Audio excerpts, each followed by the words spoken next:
Live from the city that never sleeps.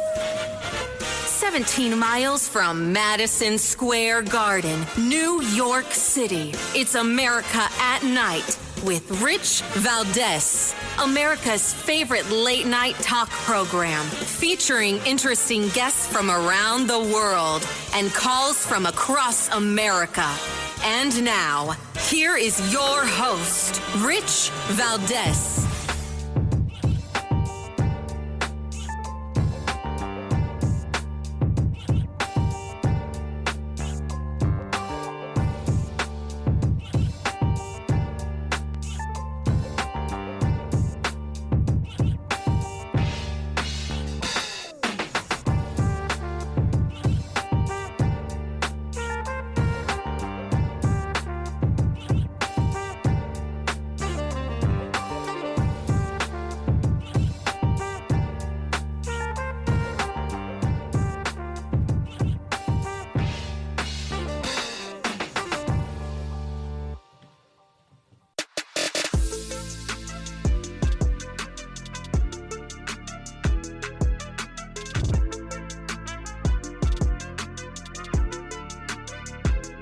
Hi there, good evening, and what's up, America? I am Rich Valdez, and happy Monday, everybody. You know the phone number, 833-4-VALDEZ, if you want to join us on our late-night national town hall conversation. And I want to get into a bunch of things tonight, not the least of which are the terrible poll numbers that Democrats have been putting up. Those things seem to be getting worse and worse by the day. Also want to talk about Elon Musk made some comments about Social Security being a Ponzi scheme. We're going to dig into that. And, of course, there's also the topic of the ongoing lawfare against President Trump's circle. That hasn't ended. We don't see it as much, but it's still a thing. But before I get into any of that stuff, I want to get into a few other things because there's been a bunch of things, right? The Democrats continue to talk about Nazis. Every comment is Nazis. Now it's saying some of the Nazis got better treatment than the Tren de Aragua gang member terrorist guys. And listen, I'm not sympathetic. I got to be honest. I don't care if you're a Nazi or Tren de Aragua. I mean, if the book needs to be thrown at you, the book needs to be thrown at you. And I like to think I'm fair, right? Fair to the point where people think sometimes I'm sympathizing with the other side. And it's not that. It's that I sympathize with the Constitution. I sympathize with free speech. I sympathize with the one's ability to have due process. And all that being said, I think you never have a right to come to this country and rape people. You never have a right to come here and kill people. And lamentably, we're seeing that. There was yet another murder by an illegal alien, this time describing how he did it by placing both knees on the victim's throat until he'd completed the job of taking her life. I mean, absolutely horrible. These things are disgusting. But if we look for good news, we can find a little bit. There was a series of arrests that were announced over the weekend. Tom Homan announcing 370 arrests in Boston alone, if I'm not mistaken. And I think this is good news. Now, of course, the mayor of Boston, Michelle Wu, making some commentary about that because, you know, this is what she does, right? She's a sanctuary city mayor, and she can't get out of her own way. But I think it's always a very, very exciting story when you hear the borders are announcing 370 illegal aliens arrested in one weekend, or at least this past week. I think that's fantastic. And the surrounding areas as well, surrounding Massachusetts. And that's after the president and Tom Homan promised to bring hell to these people. Good. They need to bring hell to these people, right? Let me see. I forgot some additional details on this here. This operation that they just had lasted 5 days. It's a joint operation that they ran with the FBI and the DEA, as well as ICE and U.S. Marshals and United States Diplomatic Security Service. Isn't that something? And 370 illegal aliens were arrested by those agencies. I said that already. I'm trying to give you a little something. Let me see. Oh, here it is. Here's the quote that I wanted to give you. They would rather release these animals back into the community rather than honor ICE detainers or notify ICE when they're scheduled to be released. Forgive me. And that's a quote from Homan. Good. This is important. Of course, Michelle Wu being very upset, saying, I made a promise. No, it's not her. That's somebody else. I'm misreading this whole thing. Poor writing really makes it really bad sometimes. Anyway, point is 370 illegal aliens off the street. Good. I'm glad. And this is not just, the dishwasher, the person working in the restaurant. No, it's not. It's not those people at all. This is child rapists that are walking the street, people that they have intelligence on and they're going after. And this is the point that I've been making for quite a while. And I try to make it again and again for the Democrats in the back who can't hear well. Take a ride by the Roosevelt Hotel or the Row or the Holiday Inn on 39th and 8th Avenue. Or anything, honestly, in the Times Square area that's been given as a shelter. I mean, they've taken Times Square and turned it into a battle zone. But all that aside, you just take a ride. Take a look at what's going on. And things have calmed down a lot. But these hotels are still occupied. There's still National Guard there. Why? Because there's still people there. Because they still have some funding. The funding was cut, a month and a half ago. And it's about to run out. And when that actually runs out, I think that's actually when we actually have made some progress. Because they'll be able to help these people move on to wherever they're moving on to. But the grand point that I'm trying to make here is that you can't say, oh, they're coming after, the housekeepers. They're coming after. The reality is they're just not, because all those people there are there. They're not hiding in plain sight. They're just there. We know exactly who they are. The government is paying for them to be there. And not once has ICE rolled up and conducted a raid there, knowing that they're all illegal aliens. They all came here as seeking asylum under false pretense. Why? Well, it's the same reason that we see that there's a focus on criminal aliens. That's where the focus is. And I'm not saying that this is something that I'm advocating for. I'm just saying this is something I've observed. People tell me all the time, it's going to be hard I can't wait till they deport 10, 15, 20 million people. And I remain in the same place. I don't see 10, 15, or 20 million people getting deported. Not even because it's hard, but I do believe it'll be hard. And ICE has done a great job of getting the bad guys, very strategically. Kudos to them. But because I don't see the president doing that. President Trump's probably the only Republican that I've seen in recent years that's been sympathetic to the Dreamers, who's often said that he would create a pathway for them. Right? He offered them a deal, actually, in his last administration, to the chagrin of some conservatives who believe that the DACA program was illegal and unconstitutional. But the courts have upheld this, right? So what do you do with a child that's been here since they were 3 or 5 years old?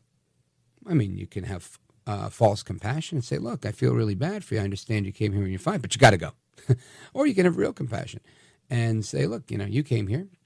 People seeking a better way. Today, you're a productive member of society. I believe you pay taxes. We're going to try and help you out so that the country that you know as America is the country that you'll get to be a part of. I don't know which side of that I'm on personally. Honestly, I don't. I think both arguments have merit. One is kind of right, and the other one is kind of right, too. This one's right in the eyes of the law. The other one's right in the eyes of morality, and I don't know if they jibe every time. But what I do know is that we're likely to see that in this administration. So I wouldn't expect every last person that's here illegally to do whatever. And in fact, I would expect that people that are probably working productively will be given an opportunity somewhere, somehow, as part of some deal somewhere, to say, hey, look, yeah, I've been here. I want to stay. I'll pay the fine, build it into my taxes or whatever. But yeah, sign me up. We'll see. We'll see. If there's one thing I learned about Trump is that he'd much rather avoid conflict and make a deal and make some money than have to go do things the hard way, which in many ways I think is fair. So I want to talk to you about something that I've talked to you about before, but I think it's important that I talk to you again. And it's about the radio, right? It's what I do. It's what I love. I think it's important. I think it's also important to prepare ahead of time before power goes out. You have to have a radio that actually works without electricity in case your power goes out, right?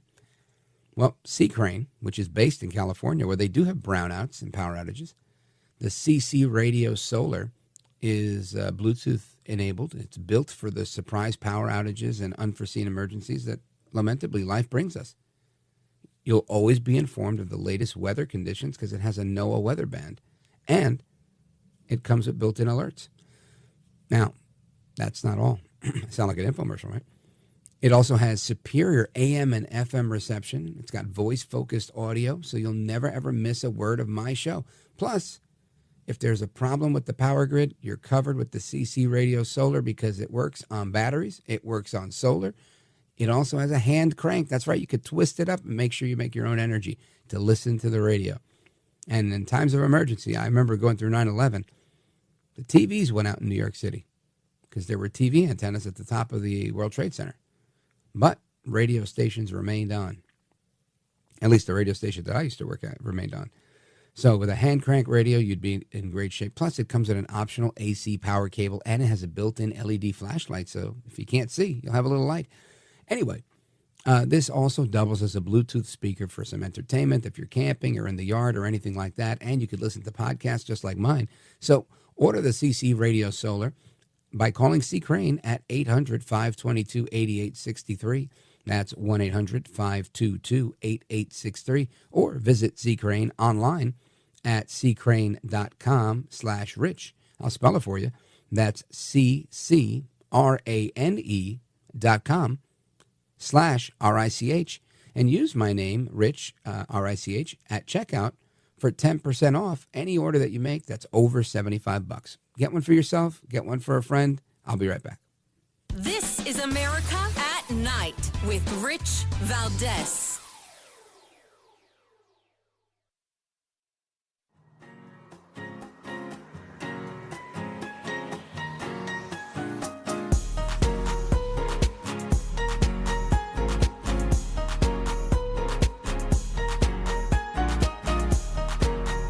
Well, thank you, Rich, and thank you for everything. I know you very well, and I listen, but I have a lot of people that listen, and they love your show, and I appreciate it very much. America at Night with Rich Valdez.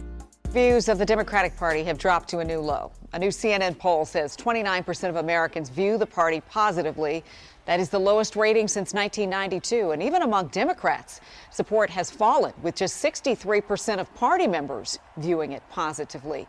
Most Democrats say they want their leaders to fight the GOP rather than compromise. Maryland Governor Wes Moore was asked about his party's predicament on CBS's Face the Nation. Governor Moore said the Democratic Party must present a clear vision of what they stand for. So that's WUS9, and I wanted to talk about a couple of different polls because there's a few polls that are out there. I just want to give you this is a headline from Politico just a couple of days ago. We dug into the polls. Democrats in Congress should be very afraid, right? And they're looking at a poll that's indicating that Democrats are facing a historic issue of being discontent. The base is discontent with them. Not good. No bueno for them. That's a Quinnipiac poll. Then you've got this other poll here. Let me just take a quick look at this one. This is a CBS News YouGov poll that came right after the president's March 4th speech. 76% of poll respondents approved of Trump's speech. 74% affirmed it was presidential, and 68% agreed with his characterization of America's crime crisis. 77% of respondents backed the 47th president's immigration and border policies. I mean, this means Democrats are in very bad shape if everybody's agreeing with Trump. the Quinnipiac poll is not that far off, but far be it from me to pretend I'm a pollster. So I want to bring in one of the best out there, Robert Cahaly, senior strategist and chief pollster at the Trafalgar Group. It's called pretty much every presidential election in the last forever years correctly. Robert Cahaly, welcome back, sir. Nice to be here. So let's talk about either one of these that you may have seen or anyone that you may want to add. But it seems like there's a number of polls out there that are indicating Democrats are kind of losing ground. And there's probably a couple out there that are unfavorable to Trump, but they just don't seem to jibe with reality, in my opinion. Well, I think the Democrats are in the middle of, kind of what the Republicans were just a few years ago. You have an element of your party that is, just like your AOCs, fight, and so they get frustrated with a Schumer for compromise, like they were just saying that the polls said they're tired of compromising, but they don't understand the math. I mean, the math is when the Republicans have a 3-seat majority, they don't have a choice but to do this. And to a certain extent, it's the same problem with Republicans. When these margins are this tight, you have elements on both sides that are frustrated that they're not pushing enough. But because Trump is president, that tips the scales toward the side of Republicans. But the Republicans are feeling the same way when Biden was president and the Republicans had the House. I mean, the base of your party always wants more and is always going to be dissatisfied when you're not pushing hard. But the problem is the Democrats, that middle ground is what keeps both parties kind of centered. And they've lost that because the middle ground of Americans are siding with the Republicans and Trump. Trump has picked the right issues. I mean, when you look at the issues the Democrats have really, kind of gone to war on. I mean, you've got transgender, you've got open borders, and now you have opposing government efficiency. I mean, it's like, are they going to come out against puppies next? These people have no good sense. Yeah, really, really well put. Robert Cahaly, chief pollster at the Trafalgar Group. And I'm wondering here if, and it's more of, I guess, a political question than a polling question, but if, as a pollster, what would you advise them if you were the pollster for the Democrats? What would you tell them to do to raise their numbers? Because it seems like they're getting away from the people and more people are just dissatisfied with what Democrats are offering. I would tell them to say, hey, you might not like Musk, but government efficiency is a great goal, and we want to help with this. I would tell them to drill down on the economy, which is one of the weaknesses in Trump's numbers.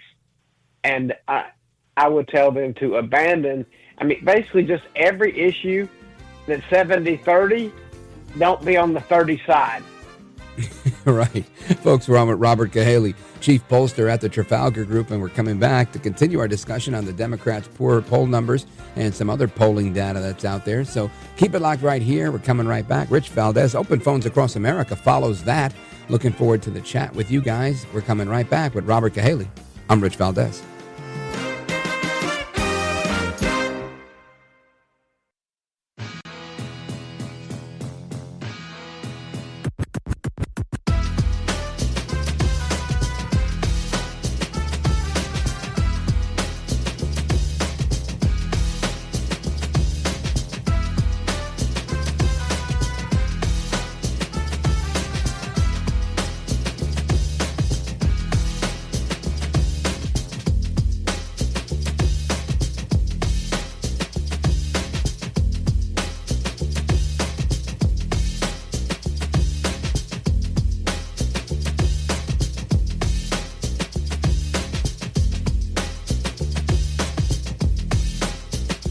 The best guests, the best opinions. This is America at Night with Rich Valdez. They basically want to kill me because I'm stopping their fraud. And they want to hurt Tesla because we're stopping this terrible waste and corruption in the government. The reason we're seeing this extreme amount of hatred and violence is because we're actually succeeding in getting rid of corruption and waste. If we weren't succeeding in getting rid of corruption and waste, they wouldn't care. We've got this window where we can finally take corrective action, we can fix the government, fix the country, and create a great future. And again, that's only possible because of President Trump. That is Elon Musk talking about how the left has been going after Tesla dealerships, Tesla owners, Tesla's on the road, all sorts of crazy videos out there. And I think that jibes very well with what Chief Pollster at the Trafalgar Group, Robert Cahaly, was just mentioning, that this is not an area where people are interested in seeing the Democrats challenge the president, because everybody likes government efficiency. And according to NBC News, just a few days back, about 10 days ago, or 8 or 9 days ago, the Democrat Party reaching an all-time low in their popularity with the national NBC poll that shows that just over a quarter of registered voters, 27%, say they have positive views of the Democrat Party. Not good at all. This poll has been going back to 1990, and this is one of the worst numbers they've seen. Robert Cahaly, welcome back. So I think your advice is spot on with respect to giving the Democrats some advice on how they should be, handling themselves to improve their poll numbers. But it seems like they're sinking on multiple fronts. Yeah, they just keep making bad decisions. I mean, they pick the one car that videotapes everything that happens around it to attack. Again, bad decisions. I mean, of all the cars, they pick the one that videotapes you when you vandalize it. I mean, it really is like poor decision making, and I think it is that they're letting the emotion run. I saw the interview on Face the Nation with the governor of Maryland, and I thought he had some pretty sound advice. He's a pretty even-tempered guy, and so, there are some wise voices in the Democratic Party. I would always defer to people like David Axelrod, to James Carville. I mean, they saw this coming. They've been warning them. I mean, they really should focus on the economy and the bread and butter stuff, because that had a lot to do with Trump's victory. And the other thing people don't understand is, the Democratic Party might be doing badly. Okay, and their numbers are bad, but guess what? There were 4 states that Trump won, and the Democrats won Senate seats. And so, think of what would happen if the Democrats had not been on their game and they had not picked up those 4 Senate seats, if they had lost those 4, and what the Republicans would look like with a 57-seat majority. So, I mean, all was not lost on Election Day, and they need to focus on why those 4 senators won in states that Trump also won, because that is the playbook. That's the playbook right there of what they need to be doing.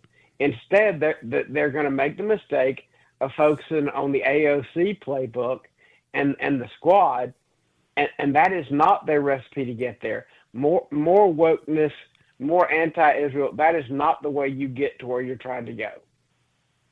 Yeah, folks, we're on with Robert Cahaly, Chief Pollster for the Trafalgar Group, one of the best in the game. And Robert Cahaly, this I'm guessing this is a situation, again, politically speaking, the reason Democrats are polling so poorly is because they typically, in my opinion, right, James Carville's probably one of the best out there, who always kind of catered the politics of the party, at least when he was advising Clinton, to the polls.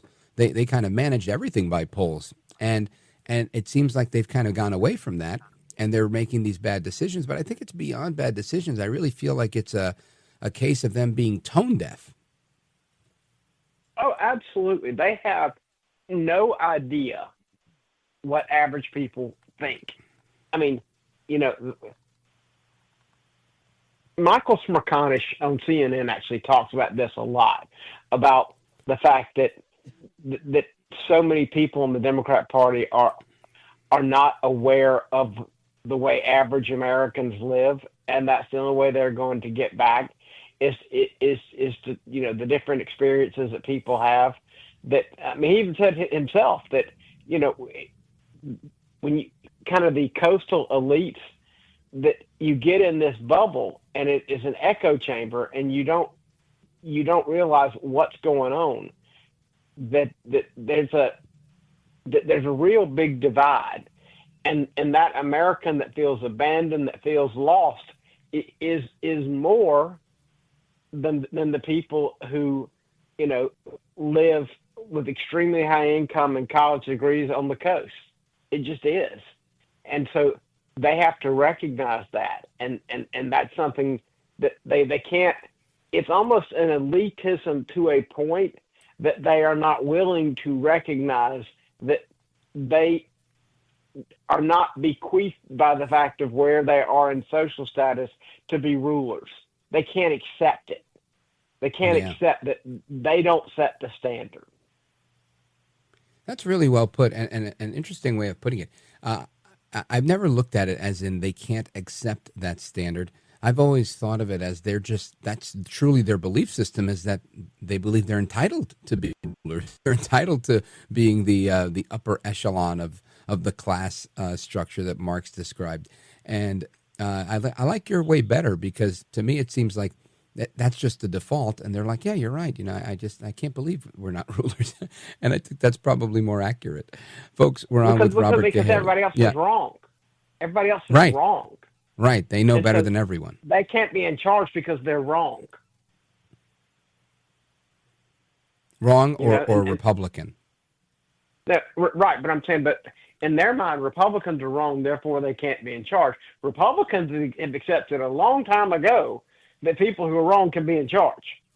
Democrats haven't. Right.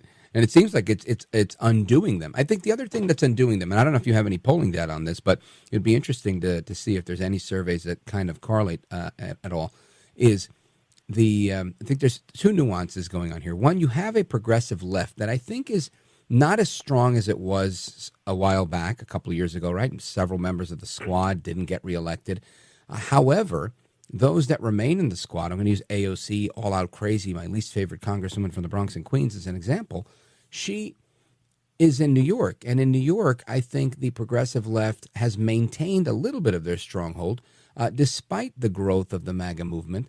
And I think when you're 80 some odd years old, like Chuck Schumer, and you've got this young, vibrant, attractive, crazy progressive leftist that is looking to challenge you, it seems like she may, in fact, have a shot statewide. Maybe not the first time, but definitely the second time. And I feel like he doesn't take the threat seriously, or do you think that's just me being overzealous? Well, I think New York is a lot. When you get outside of the city, I'm not sure how well she sells. Right. Because, it's one of those things.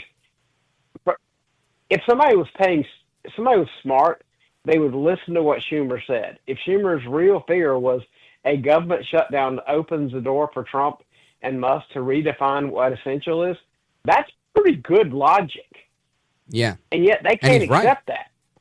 He was not wrong at all. But it's like they can't accept it. Just sometimes, like when everybody got so mad at the speaker and Trump said, you got a 1 or 2 seat majority, that you got to make a deal. Yeah. I mean, you can't go around acting on either side like these type majorities means that you're going to get purism out of the Congress. You're not. Neither side is going to get what they want. We leave that for talk radio. It is going to have to become exactly. Yeah, I always tell people that it's very easy for me to pontificate and to be a utopian conservative because, I'm not in Congress. I don't have to cut deals. And when I did work in government, guess what? Everybody's making deals. And you're having lunch with the same people you're fighting with. That's just the reality of working in government. And you can't make enemies and despise everybody on the other side or the rhinos or whatever, because eventually you're all going to need each other. It's always been my view. But I think you're right. Schumer, was accurate there. But ultimately, I look at it and I say, hey, Kathy Hochul she's not very palatable to a lot of people from her own neck of the woods in Upper New York. Yet she seems to be holding her own. I don't know how well she'll do in the future, but I'm really curious to see. I'm really very interested to see if a leftist like AOC can get the support of the rank and file Democrats without somebody getting in the way, like a Ross Perot type, like Cuomo. I think if Cuomo were smart, he probably would have ran for something like the Senate, and he probably would have fared a lot better because he had such statewide experience. And you mentioned Perot. Maybe the key is some kind of a third party thing. Right. Somebody run as an independent somewhere. So we'll see. We might see an independent run for the city of New York, where former Governor Cuomo is thinking of running to be mayor, and he has such great name recognition that there's a good chance he'll win because of how progressive the city is. And then you've got the mayor, Adams, who is not beloved by many, but he's thinking of running as an independent. And I think this is a good recipe to maybe get a Republican in. May very well be. And I feel like that the mayor has tried, to work on the right angle as it relates to these illegal immigrants and all the city spending. And again, Democrats picking the 70-30 issues have been on the wrong side of them. But, at least he was smart enough to see that. Absolutely. Robert Cahaly, I want to thank you for being with us. I'm out of time on this one, but I want to have you back real soon because I appreciate your insight, and your wit is just incomparable. You're a very funny guy. So, folks, Robert Cahaly, Chief Pollster at Trafalgar Group. Sir, let everybody know how they can keep up to speed with your work and how they can follow you. Yeah, well, best way is just follow us on X, the Trafalgar_Group, and Robert Cahaly, and we post everything there and duplicate posted on Truth Social, so you can catch us there. And listen, it's always a pleasure. I know you have one of the most massive audiences out there, and I grew up listening to this time slot myself, so I'm really happy to be on the show. Oh, thank you, brother. That's kind of you to say, and I appreciate it. We're honored to have you. Robert Cahaly, Chief Pollster at the Trafalgar Group. God bless you, sir. Take care. Have a good evening. You bet. All right, amigos, your calls and more coming up straight ahead. 833-482-5337. 833-4-VALDEZ. This is America at Night with Rich Valdez. Call now, 833-4-VALDEZ. That's 833-482-5337. 833-4-VALDEZ. That's Valdez with an S.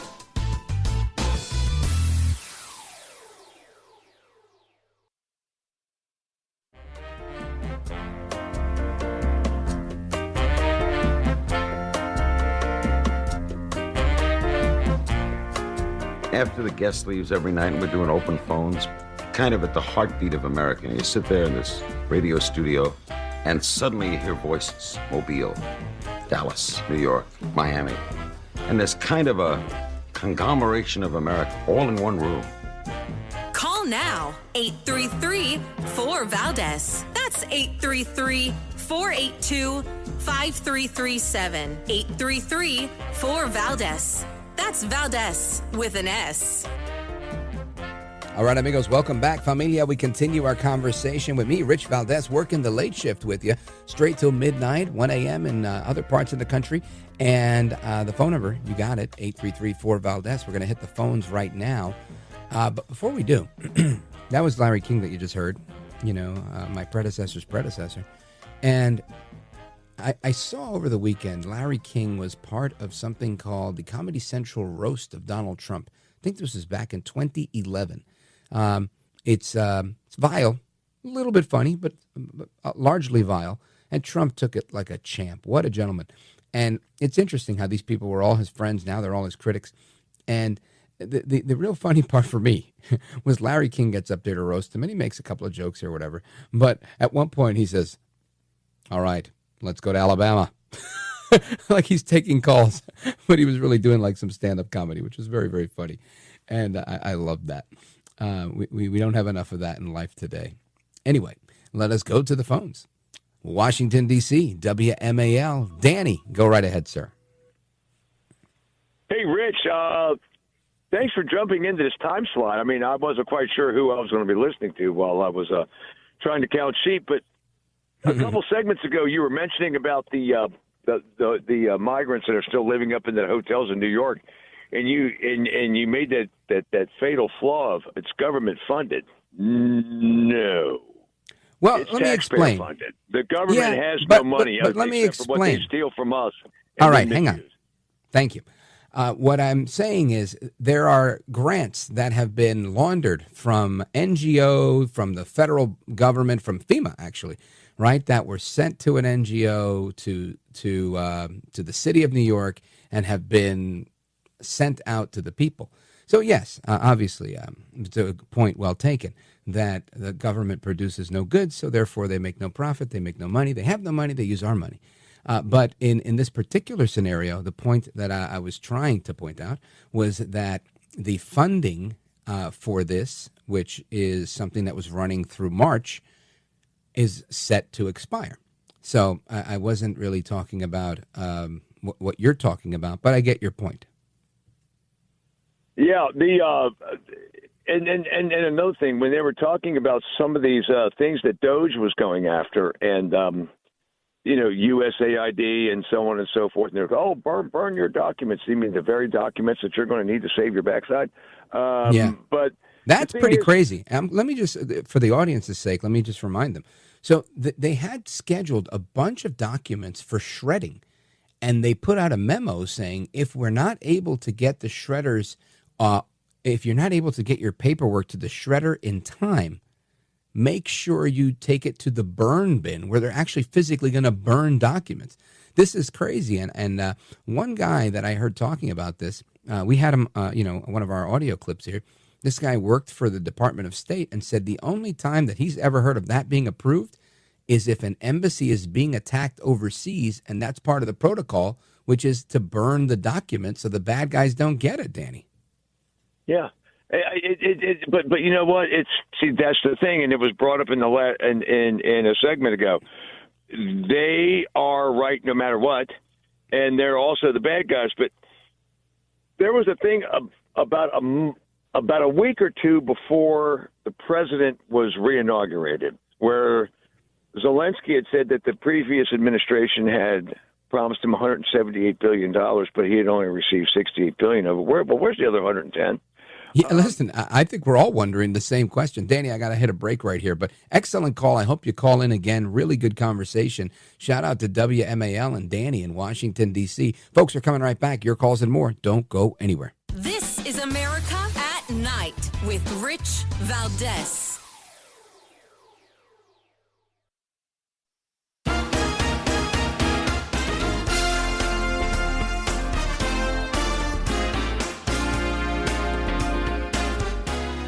All right, America, welcome back. And, man, so much to discuss. I see there's some calls on the line, but we're a little down to the wire, so I don't want to cut anybody off by giving them minimal time. But what I will say is that for many of you, we are going to continue the conversation into the next hour, and we're going to talk about a lot of things. For some of you, this might be the end of the road, so if it is, I say take care, good night, and God bless you. But for everybody else, listen, we're going to talk about Social Security. Is it really a Ponzi scheme? And then Mike Davis from the Article 3 Project, he's scheduled to be with us as well. So keep it locked right here. We're just getting started, amigos. I am Rich Valdez, and hasta la próxima. We'll be right back.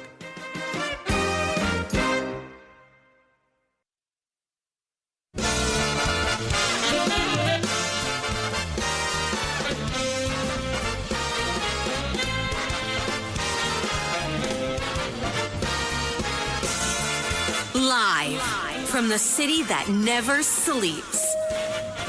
17 miles from Madison Square Garden, New York City. It's America at Night with Rich Valdez. America's favorite late night talk program featuring interesting guests from around the world and calls from across America.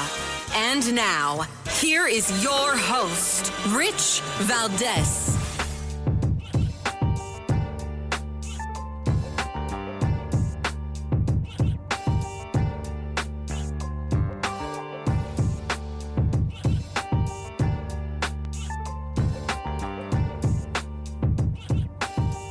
Hi there, good evening, and what's up, America? I am Rich Valdez, Valdez with an S, at Rich Valdez on all of the social media, your liberty-loving Latino amigo. Happy to be here with you this Monday night. We're live, we're national, about 7 minutes after 10, and our phone number, 833-482-5337, 833-4-VALDEZ, and happy Monday, everybody.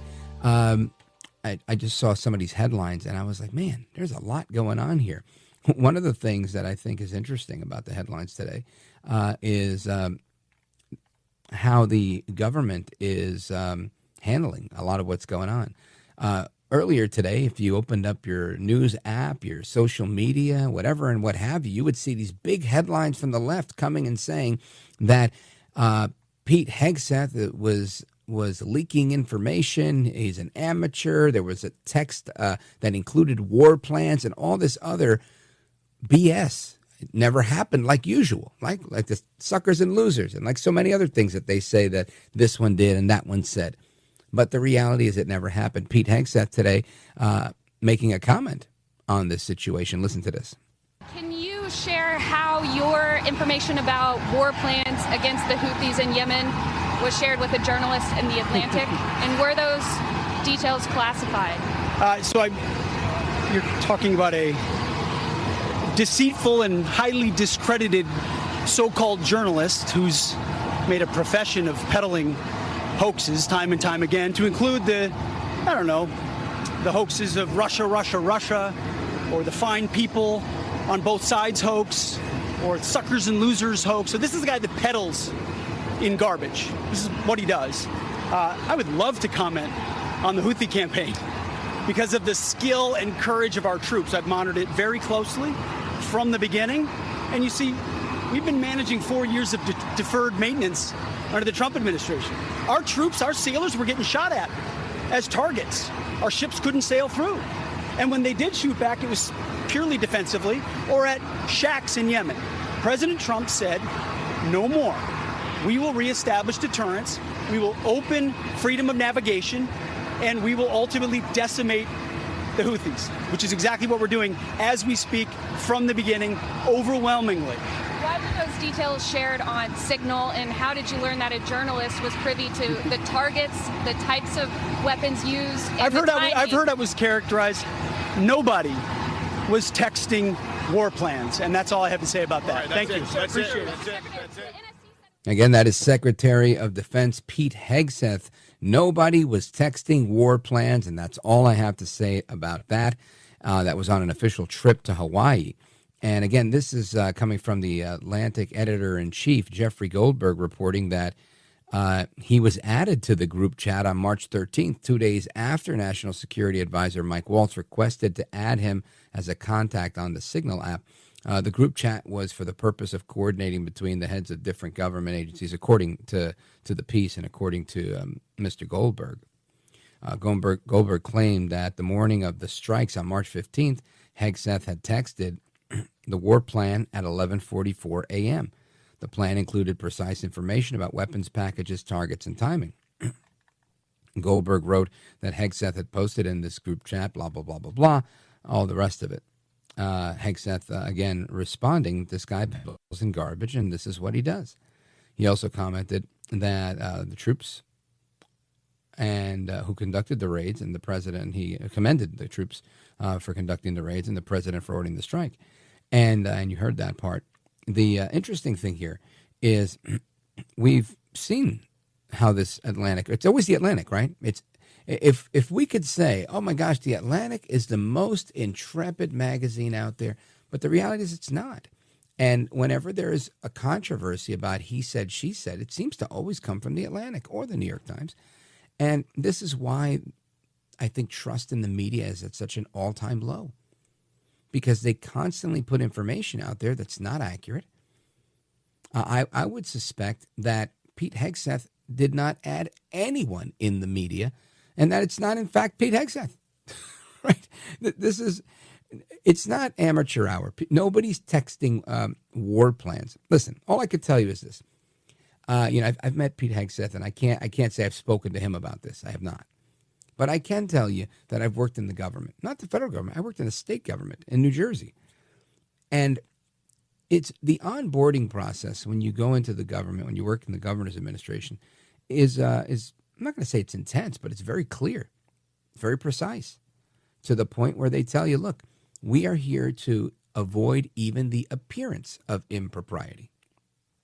So rule number one in the government is don't write it down, period. And what you do write down should be written always as if it's going to be FOIA or whatever the term is, right? The public requests from the journalists. So freedom of information. This is very, very clear. And everyone knows that. People barely speak in anything but vague language when they use inter-office communication on a telephone. So to tell me someone at a high level like a Secretary of Defense, when they get onboarded, when they get sworn in, when they have their background check, when, talking about the National Security Advisor, someone who's privy to all this information, this is not, even if you were the type to have loose lips, you can't, because there's certain ways that you are able to talk about this, certain places you're able to talk about this, right? This is why Hillary Clinton got in the trouble she got in for having classified information on her servers, right? Because it was such a haphazard type of thing, which many believe, and I'm not suggesting, but I would say I'm one of the many that believe that information was intentionally put on an unsecured server so that so-and-so would have access to it. So with all of that history behind us, why anyone would in earnest, believe that these guys are having discussions about targets and coordinates, that this would be something other than someone else trying to make it look like that? That's the clearest indication that I could come up with, right? I have, unlike many of you, and some of you I'm sure have, I have looked at a QAnon chat board. I've seen what that looks like. And it's a series of generalities. It's a series of very, very vague statements and cliches, like past is prologue and other quotes from the Kennedy days, that eventually seem to make sense because a broken clock is right twice a day. So if you eventually say, look, it's going to be noon, it's going to be noon, it's going to be noon, and that clock doesn't move, but it's stuck at 12 o'clock, it's eventually going to be noon. And guess what? It's eventually going to be midnight. and this is how they do it. And for the last 8 or 9 years, these Q people have been kicking their conspiracy stuff down the road. The stuff that they say comes true, that is a conspiracy fact, not conspiracy theory, are things that we already knew. Right? If I say, listen, in 3 years, I'm going to be 50 years old, that is a fact. So you could just keep saying it and it'll eventually come true. But there's speculation about all these other things. It's fake, it's phony, and it's fraud. And it always has been. But they give you enough of tidbits of the truth, or things that maybe if you listen to the radio or watch the news, maybe you would know. But since the first thing they tell you to do is don't listen to anything but the crazy guys that are on the on Before It's News website and all that other stuff, that it becomes a free-for-all. Anyway, bottom line here, in my opinion, Pete Hegseth is a patriot. He's doing a fantastic job, in particular, at cleaning up the mess that was left by the Biden administration, how they left our troops high and dry.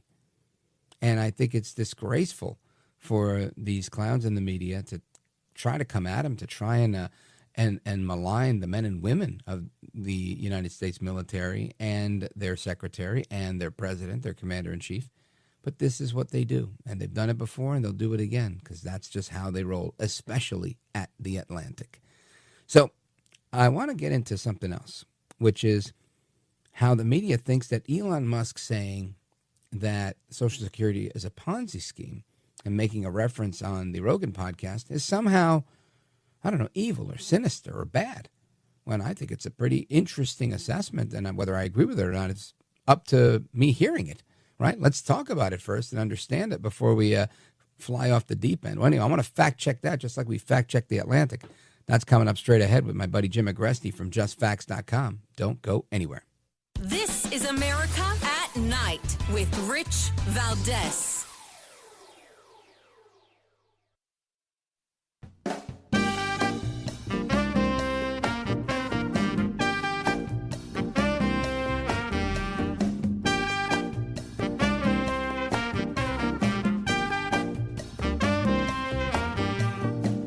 I want to listen to you, Rich, all the time. America at Night with Rich Valdez. All right, amigos, welcome back. And I want to fact check a statement that Elon Musk made on the Joe Rogan podcast, and seems to have a lot of people's panties in a bunch. Yep, bunched up, I say. And to do that, we're gonna consult with Jim Agresti. But first, I want you to hear exactly what he said and the context in which Mr. Musk said it. Listen to this.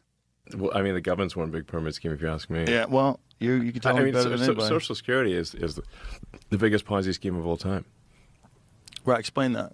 Oh, so, well, people pay into Social Security, and the money goes out of Social Security immediately, but the obligation for Social Security is your entire retirement career.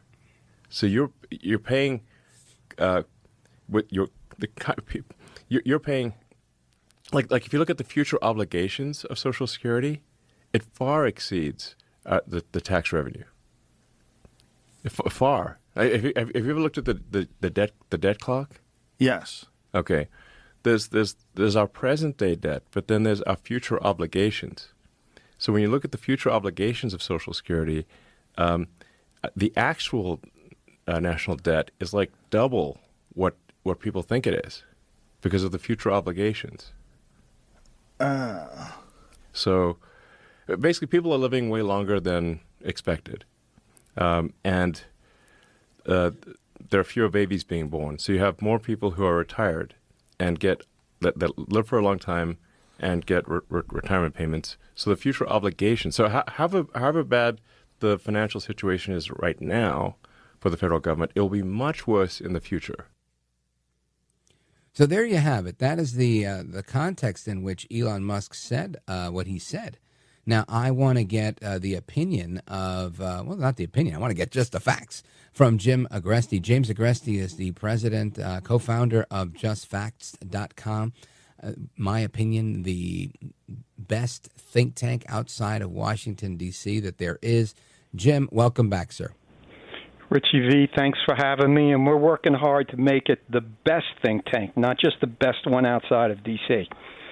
Yeah, well, I bring on some heritage people, so they get mad at me. But let's talk about Elon Musk, because I think that the statement, it's political fodder, in my opinion, right now. I say stuff all the time, and how do you disprove his statement? But I think he backed it up pretty well, and he went further into it on Fox News, and I got some more audio I'll play for you. But I want to get your initial take on this. So you are correct about the panties in a bunch. I mean, Democrats lost their collective minds, from Bernie Sanders to Patty Murray and AOC. They were just apocalyptic over this. And truly, if you listen to what Musk said and you parse it critically, everything he said is entirely accurate. In fact, the SEC defines a Ponzi scheme as something that pays existing investors with funds collected from new investors. And that's precisely how Social Security operates. There's this long-standing, very popular myth that Social Security saves our money and gives it back to us when we retire. But it doesn't operate that way. It has never operated that way. It is a pay-as-you-go system in which today's workers pay money that flows out as monthly income to beneficiaries almost right away. Now, there's a trust fund. Don't get me wrong, but that's just there for little overages, little surpluses, and over 90 years of the program's operation, that trust fund only has enough money in it to fund 2 years of operations. Right, and that's interesting. I think that's where the myth comes from, is that people believe that there's a Social Security trust fund that's continually getting raided by, one party or the other, because it becomes a political football. And this is the rhetoric that goes on, just like right now, like Musk's rhetoric. And I'm not saying it's a bad thing. I understand what he's doing, and I think it's if there's one guy I'm going to take advice on how to make money, it's going to be Elon Musk, right? He's made a bunch of it, and he seems to know how to do it. I would listen to Trump. There's a few people I'd listen to. Do I want to listen to Chuck Schumer? Likely not. Do I want to listen to Bernie Sanders? Definitely not. But he's made some money, too, but I think a different way. So my point is, I think Americans would be better off if they weren't relying on Social Security. And quite frankly, people that have put their money into the market have done better than Social Security. But this is the safety net. This is what the government has provided, and this is why it freaks people out so much. So what do you think? Your fact check comes in as mostly true because it matches the definition of what the government describes as a Ponzi scheme. Is that right? It's absolutely correct. And I want to say something, too, about a point you just made about people being reliant on Social Security. One of the reasons that is because Social Security takes 12.4% of our income throughout our working years. That's money we don't have to save and invest. Now, people say, people wouldn't save it. But the truth of the matter is, before Social Security came into play, people did save. It's that backdrop of that, that safety net saying, well, I don't worry about my retirement. That's for Social Security. And then that loss of that income that has put people in a position where they're entirely dependent upon this program. And the truth of the matter is if the government had a system where it forced you to invest it, in other words, you don't have to worry about people blowing the money. If they forced us to invest it, a person earning $50,000 a year would have at least $422,000 in extra wealth when they retire, up to $1.6 million, depending on how the markets go. I calculated those figures using data for the worst 45 years of the S&P 500 and the best 45 years. Interesting. And that's where you came in at an extra $422K. Bare minimum up to $1.6 million. Yeah, so forget about saving to buy a house. I mean, you save it to buy a house. You could buy the whole house with $422K in many places, or at least it's a heck of a down payment. Folks, we're on with James Agresti, president and co-founder of JustFacts.com. JustFacts.com, excellent website with just lots of information that's factual using primary source data. They prove and disprove a lot of things that are very popular, including some of what the media is saying is right now a bad thing, Elon Musk's comments on Social Security. So we're going to continue with Jim Agresti and parsing the rest of our fact check with Jim Agresti and more from Elon Musk when we return. Don't go anywhere. I'm Rich Valdez.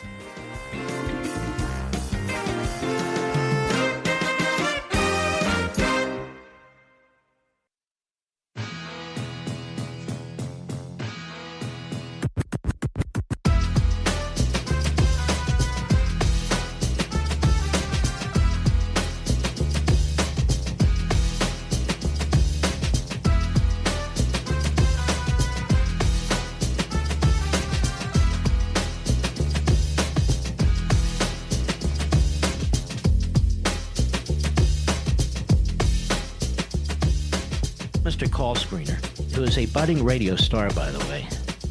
Richie Valdez is terrific. This is America at Night with Rich Valdez. Call now, 833-4-VALDEZ. That's 833-482-5337. 833-4-VALDEZ. That's Valdez with an S. Right. Well, we just basically follow the money. We look at the president's executive orders, and we also just follow the money. So we started looking closely at USAID because they were completely violating the president's executive orders to suspend foreign aid. What's called foreign aid, but in our view is a lot of corruption. So what we saw there is just a tremendous amount of money being sent to non-governmental organizations. But actually, this, by the way, is, I think, one of the biggest sources of fraud in the world, is government-funded non-governmental organizations. This is a gigantic fraud loophole where the government can give money to an NGO, and then there are no controls over that NGO. So they've given billions of dollars, in fact, we estimate tens of billions of dollars, to NGOs that are essentially scams. So there you have it. Again, Elon Musk, this time with Larry Kudlow on the Fox Business Channel, being very clear here that the biggest fraud is government-funded, non-governmental organizations. It makes very clear sense to me. And I've seen this, and this is why people use the term money laundering, because it's, one hand washing the other, both hands washing the face with your tax dollars. Jim Agresti, any lies detected here? What's the fact check on this? The fact check is it's 100% correct. You know, what Musk is referring to here is the government perversion of the golden rule, the biblical golden rule, do unto others as you would have them do unto you. But the perversion of it is he with the gold makes the rules. If the government starts doling out money to your non-government organization, they're running the show. You're acting as their agent.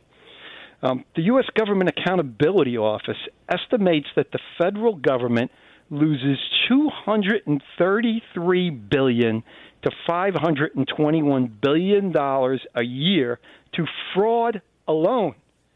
That costs every household in this nation an average of $137,000 to $305,000 over our lifetimes. Think about that. And that's just fraud.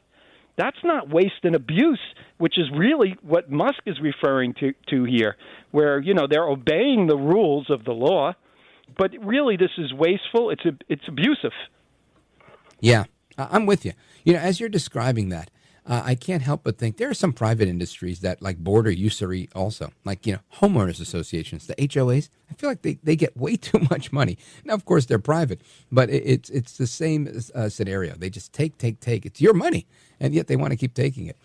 Folks, we're on with Jim Agresti. Jim Agresti is the president of JustFacts.com, JustFacts.com. And, Jim, I think you're spot on here. This is one of those things where I think, we the people oftentimes are led astray by popular beliefs, right? I'm not going to say popular culture, but popular beliefs that are, in my opinion, created and projected by the media, which is, by extension, in many ways, acting as an arm of the government in many ways, because it's very, very far from what the founders, I guess, wanted this country to be, based on the original intent that they had when they started the country. And this, what you're describing, this fraud that we lose, how do we get to a number that high without any alarm bells going on prior to Trump and Doge? How does that happen? That's a great question. And I think the only reason this is getting all this coverage is that certain people are having their ox gored. They're losing that money, and they're complaining. And they're using their intermediaries in the media and government to complain about it. And that's bringing it to public attention. So the way I see it is this is something good. Let them complain. Let's have this debate, and let's sort this out, because we've just come to accept this. Oh, it's the cost of doing business, when really it's not. No private industry can get away with those levels of waste, fraud, and abuse that we see in government programs like Medicaid. I saw a figure for 2021. It was 22% of improper payments. Imagine a company trying to work with 22% of their income stolen. No, that's crazy. And that's just, looking at the government wide, right? But certain agencies probably have numbers worse than that. So, Jim Agresti, do you mind sticking around with me? I want to get one more fact check out of you if it's possible. I'd be honored to. Thank you, Rich. Thank you, sir. Well, I appreciate you. Folks, we're going to come right back with the president of Just Facts, and his name is Jim Agresti. My name's Rich Valdez. We're coming right back. is America at Night with Rich Valdez. Call now, 833-4-VALDEZ. That's 833-482-5337. 833-4-VALDEZ. That's Valdez with an S.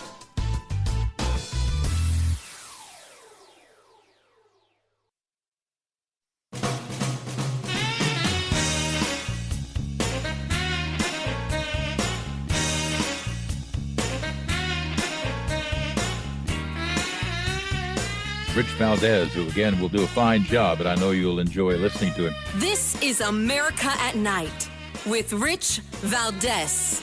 There's a massive amount of fraud of basically people submitting Social Security numbers for Social Security benefits, unemployment, Small Business Administration loans, and medical, where those are fake Social Security numbers, or they've stolen somebody else's Social Security number, and we're trying to put a stop to all of that.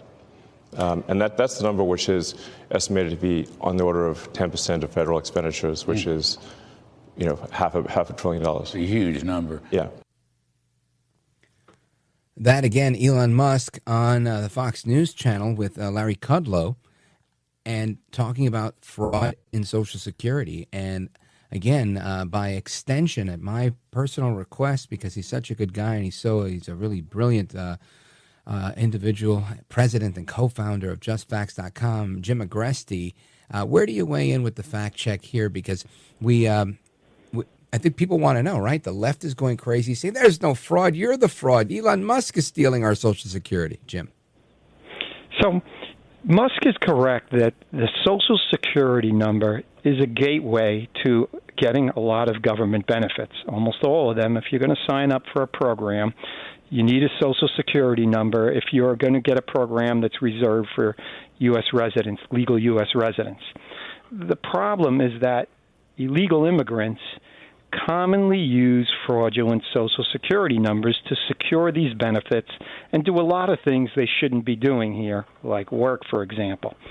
So let me give you some hard numbers from the chief actuary of the Social Security Administration. Now, the numbers are dated, but these are the latest hard numbers I have. Back in 2013, the chief actuary estimated that 700,000 illegal immigrants in this country had obtained Social Security numbers by using fake birth certificates. In addition, it found that another 1.8 million were working by using someone else's Social Security number, whether they were dead, young. Sometimes it happens when people are young. They sign up, they get their first job and they say, oh, look at all these Social Security contributions I've been making for 10 years.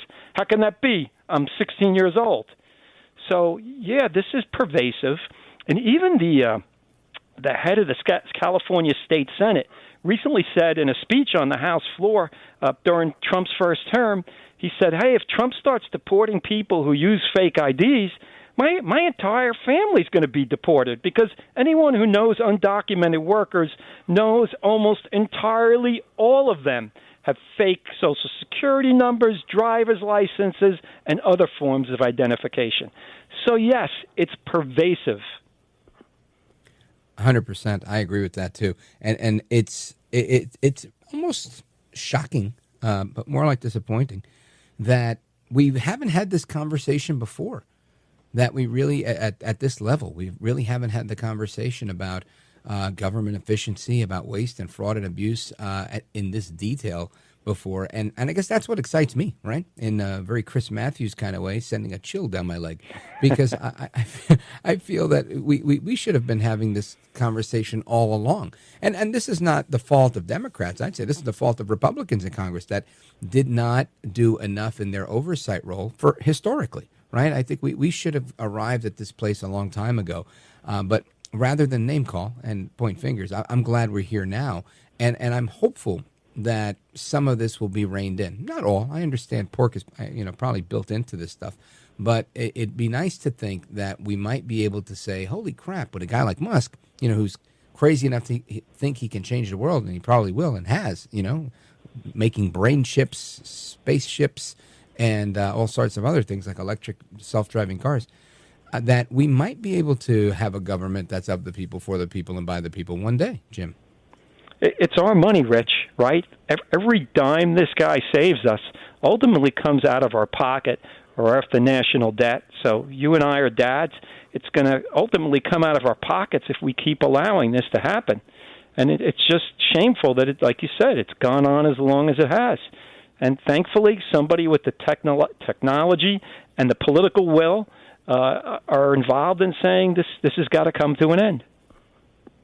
I agree with that. Now, Jim, I want you to take a moment to let everybody know exactly how they can keep up to speed with the great work that you're working on, how they can find you, where they go, and what they can expect coming from you. Thank you for that opportunity. And by the way, Rich, I was only pulling your leg about being your favorite think tank. I know you got others on the you show, actually but, are. You actually are. Just I make the distinction that you're not in D.C. so that people don't think that you're part of the swamp. And I also noticed that when you say all these very nice things about me, you never say I'm good looking. Well, I will say you have probably the second best head of hair in radio. After you, right? Yes, sir. Okay, so, the best way to reach us is to go to our website, justfacts.com, and sign up for our emails. We won't inundate you. We send one email per week, and we never share or sell anyone's emails to anyone. So that'll stay private. And if you want to follow us on X, we're at Real Just Facts. And, Rich, you're just a class act. I always enjoy coming on your show because you ask great questions, and you give me the time to have a substantive conversation, and I really appreciate that. Well, Jim, thank you for saying that. I appreciate it. I can't take credit for that because radio gives us longer segments, and as much as I love the sound of my own voice, I really was taught by the great one, Mark Levin, Richie, ask a good question and then let them go. So that's what I do, and I try my best to keep my mouth shut so you can get your stuff out there. So, Jim, thank you. You are a gentleman, a scholar, and a patriot. God bless you, sir. God bless you, brother. You bet. And, amigos, we continue your calls and more. Open phones across America coming up right now. If you've never called the show, today's a good day to do it because I love to speak with new callers. New callers go to the front of the line as well as dissenters, people that want to disagree with me. I love a good contentious conversation as well. Plus our regulars. Love those guys. 833-482-5337. 833-4-VALDEZ. This is America at Night with Rich Valdez. Call now, 833-4-VALDEZ. That's 833-482-5337. 833-4-VALDEZ. That's Valdez with an S.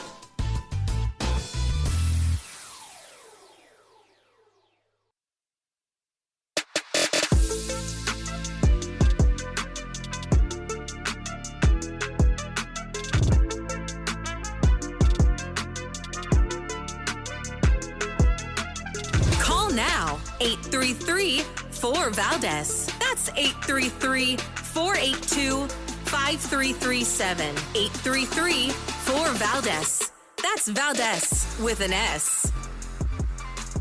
All right, amigos, Rich Valdez here with you, working the late shift, doing live call-in radio. I love this gig, and I'm happy to do it with you guys. Let's go to Surfside Beach, South Carolina, WRNN. Check in with Tom. Go for it, my man. Yes, Rich, what I'd like to speak on and any advice that you may be able to give for the people that make under $40,000 a year, between 20 and 40,000, that have to compete with the illegals for the jobs, that have to live among them, where we're outnumbered sometimes 12-1 in the neighborhood we live in. We can't. Yeah. Now, what type of jobs are you talking about? Like construction or kitchen work or what? Construction, kitchen work, you name it. You if you ever work out of a temp, if you know what I mean, you do whatever comes along. Yeah. But we live in a neighborhood where that's the painting, construction, yard work, cutting grass. We can't get the jobs, nor can we make the money because we're so outnumbered. And then we've got an intimidation factor that you can't work with us. If you're not Hispanic, you don't work with us. Who's saying that? But you can't work with us.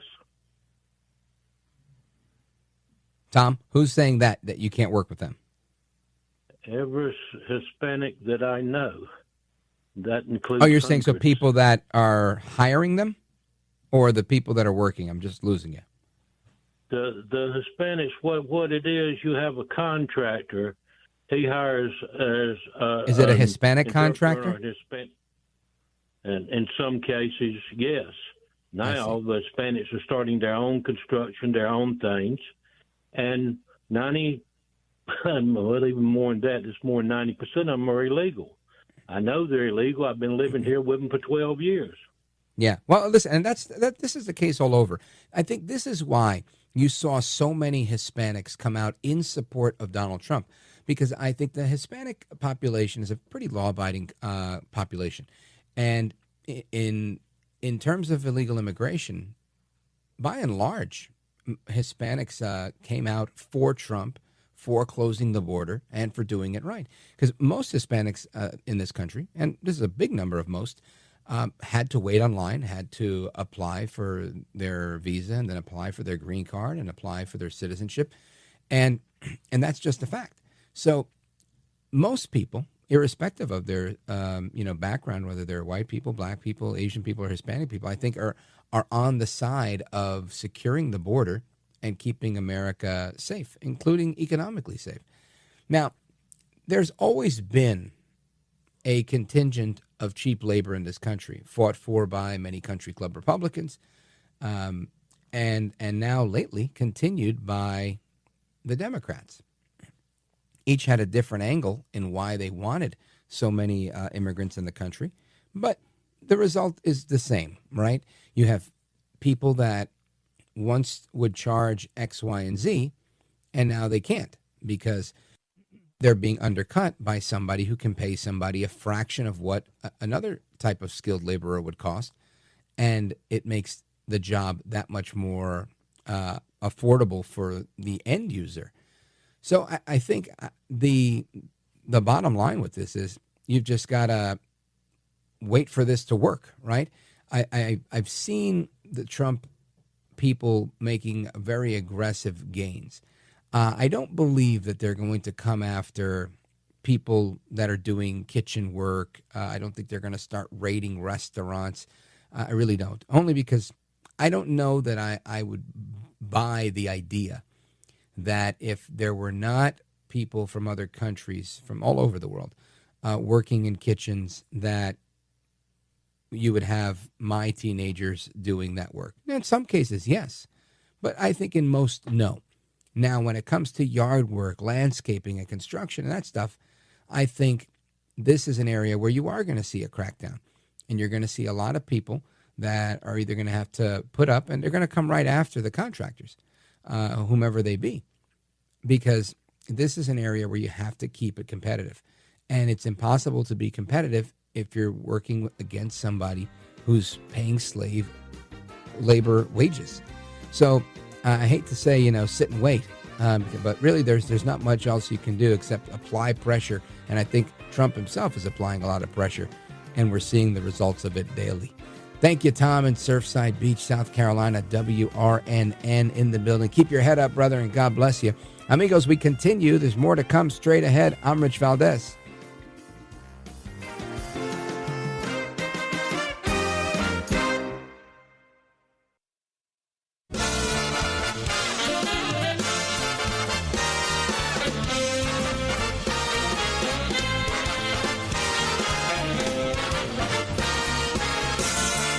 Live from the city that never sleeps. 17 miles from Madison Square Garden, New York City. It's America at Night with Rich Valdez. America's favorite late night talk program, featuring interesting guests from around the world and calls from across America. And now, here is your host, Rich Valdez.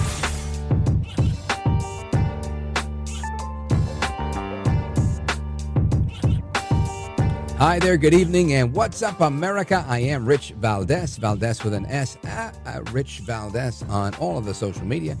and happy to be here with you. Our phone number, 833-4825-337-833-4-Valdez. And, man, lots to discuss today. The Attorney General of the United States weighed in today on Judge Boasberg, who, in my opinion, is going rogue. I think Trump described him well as grandstanding. And the reason I think he's grandstanding is because if you're a district level judge that, would adjudicate on something, make your ruling, do what you got to do, let it go up to the next level and go for it, right? I think some of this was exacerbated by Trump's comment of, I can't believe that, we should impeach these people. But that response came in direct reaction to the judge taking the action that he took, saying, turn the planes around. This is, I think, a very interesting thing. I don't know that there's precedent for that. I think that's a pretty interesting situation to begin with. But the Attorney General of the United States weighing in today, saying that Judge Boasberg is out of control. Listen to this. This is an out-of-control judge, a federal judge trying to control our entire foreign policy, and he cannot do it. He dragged us into court on a Saturday without any notice, and then he's continuing these hearings. He's trying to ask us about national security information, which he is absolutely not entitled to. We are appealing. We will be in court Monday. Again, we will win. We will prevail. There are 261 reasons why Americans are safer today, and that's because those people are now in an El Salvador prison. And we are going to follow the law, and we are going to protect Americans. There's a reason why Biden's approval rating was plummeting because of the border. There's a reason why the current Democrats' approval rating is at 29%. People want to be safe. This is President Trump's agenda to keep Americans safe, Maria. It's basic public safety. Get these people out of our country as fast as we can. They're not immigrants. They're illegal aliens who are committing the most violent crimes you can imagine on Americans. Murder, rapes. Ask the parents of all of these young women who have been violently strangled, raped, and murdered. And we are going to continue to make America safe again because that's President Trump's agenda. That, again, Attorney General Pam Bondi making it very, very clear of what is going on.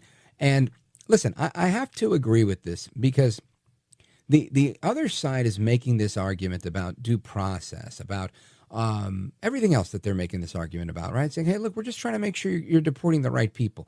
Just imagine if they do this all the time, right? This would be pretty crazy. I think it's a pretty crazy thing to try and keep putting these injunctions on Trump. Now, again, the other side of the coin is going to be they're going to say, no, we're not putting an excessive number of injunctions on Trump. What we're doing is just reacting to all of the excessive, outside of the lines actions he's taking. And that's why we're doing this. So it's going to be a catch-22 with the rhetoric. But at the end of the day, what we're seeing is these criminals that were processed and deported, a handful of them, 3 of them, right? I think it was 3 of them got lawyers that were making a case for them that obviously made a pretty good case with this particular judge. And now he's like, no, you will not defy me. And listen, I understand. I understand. I didn't like it when Biden, told the Supreme Court to go F themselves with his unwillingness to cooperate on student loans. But I believe these are 2 very, very different things. The Supreme Court and what they said is one thing. Biden on student loans is completely another. Number one, it was the Supreme Court that weighed in. This is not the Supreme Court. So this is still something that needs to go for appeal, needs to go here, needs to go there. In the meantime, right, what happens if you get arrested and you're like, well, I'm going to appeal this. This was wrong. Do they let you out of jail immediately? And just say, oh, well, if you're appealing it, then I'll just send him home. Just let him go home. We're going to figure it out later on the appeal. I think most people stay in jail while their appeal is going on, right? So it's not outside of the realm of reason when you're talking about violent criminals that were deported for violent crimes. Now, when you're talking about student loan relief or whatever else the left has been bringing up, this is a different world, right? It's Congress that needs to decide these things, the power of the purse and whatnot. And I think that case went to several courts and was decided. And they weighed in on this. So it was done. It was adjudicated. There was a ruling. Yet the administration did what they wanted to do anyway. So the point I'm making here is this is not the same in any way. President Trump has a responsibility, a constitutional responsibility to protect and defend and preserve the Constitution, right? Part of that role is protecting the borders. Part of that role is immigration. He is the guy who appoints the chief law enforcement officer, Pam Bondi. That's his job. Biden's job is not to issue student debt relief. It's not his job. He may try to work it in. He might try to do a lot of things, but that's not the mandate of the office. Trump is operating within the mandate of his office. Immigration is part of the authority that he's given as the executive, as the chief executive, as the executive branch. I don't see how this escapes so much of the conversation that we're having, but it seems to, and it's wrong. The whole thing is wrong, in my opinion. But what do I know about that? Right? I want to get to the bottom of that. I want to talk about some other stuff. Right? There's another very interesting piece I saw written by Mike Davis. It's in the Denver Post. And it's about the former clerk from, I think she's from out west a little bit.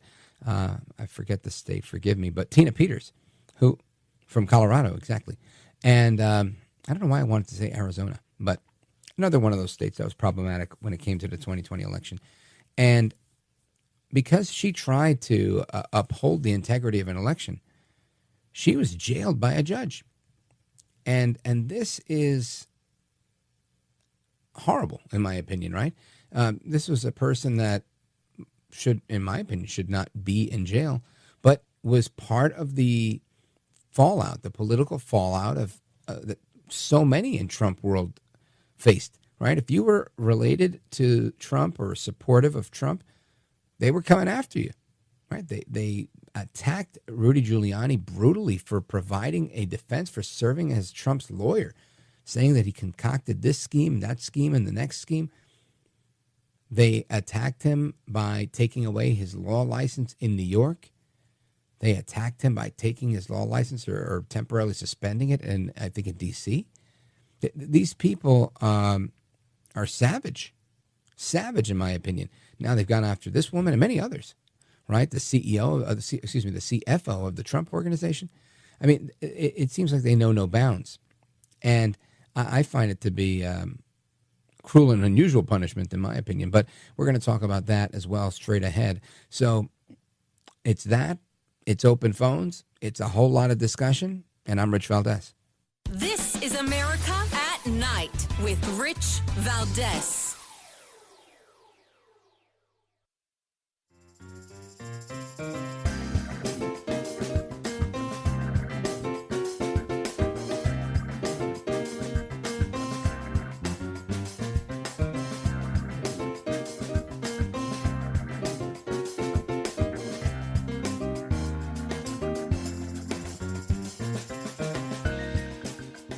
You are educating the public, and the public is getting good information if they listen to your show. America at Night with Rich Valdez. All right, amigos, welcome back. Doing the late shift with you tonight and every night. We're live and national. It's Rich Valdez, live with you till midnight and 1 a.m. in some areas. And check this out. This was a case that was a couple of years ago, and it's back because there's an excellent op-ed in the Denver Post by Mike Davis, and I think it's worthy of mention. And it's about what happened to Tina Peters. And again, she's one of just many people that suffered at the hands of the lawfare that went on against Trump and the fallout from it. If you were close enough to him, you were getting a piece of that pie. And it's unfortunate, but it's true. Now, I want to play you a clip of the disdain that the judge had towards Ms. Peters in her sentencing hearing. And this is so evident to me, right? And I kind of let the cat out of the bag here. I was going to play it for you and say, who do you think that is? Probably somebody who wishes they had a job like mine where they could pontificate on the airwaves. But no, it's a sitting judge. In fact, his name, hang on, bear with me, Judge Matthew Barrett, Colorado District Court Judge.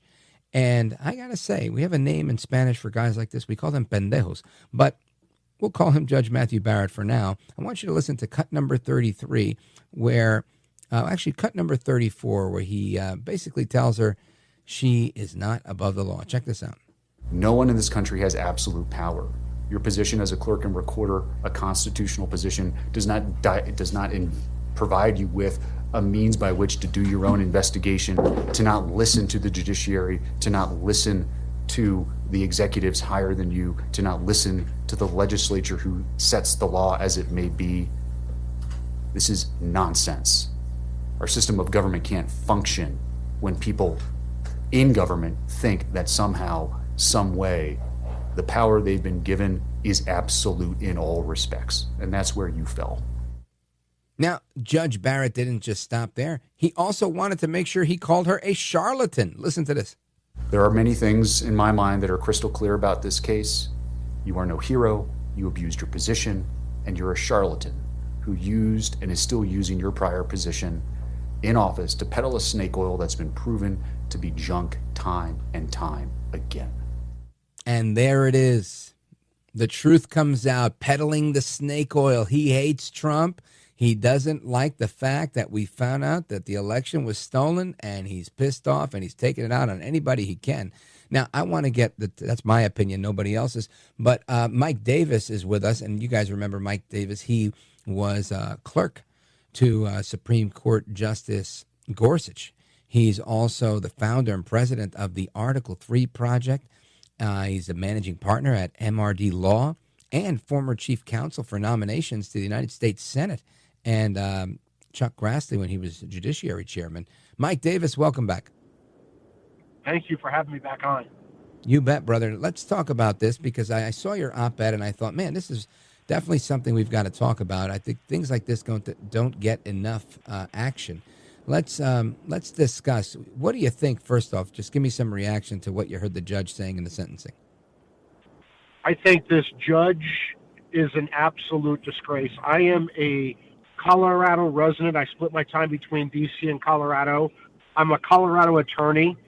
And what this judge did to Tina Peters is illegal. It's an unconstitutional punishment of Tina Peters because of her political viewpoints.